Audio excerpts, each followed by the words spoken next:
titig, mga mata, iyong bibig mapula. Ano daw mapapala? Oh sige, wag na nga. Kung may gusto ka sa iba, wag ka dito, dun ka na. Di ka mabiro, teka muna. Alam mo naman sa kanya, di ka nag-iisa.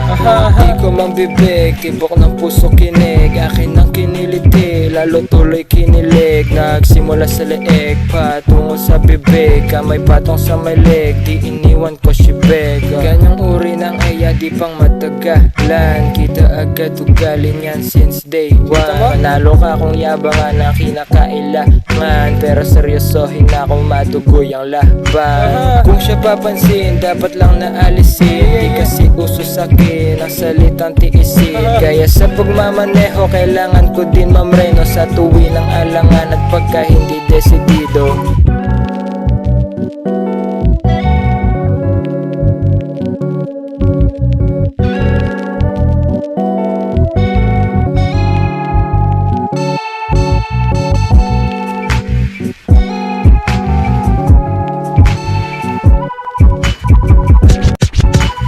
Bakit magsisisi? Dati pa tapat pare, tapos na teleserye, drama na sa ere. 1, 2, hanggang 43. Kahit magbilang malabo na akong bumalik. Inoobserbahan tuwing makakasama ka, kaya pala iniwan din ako magtataka.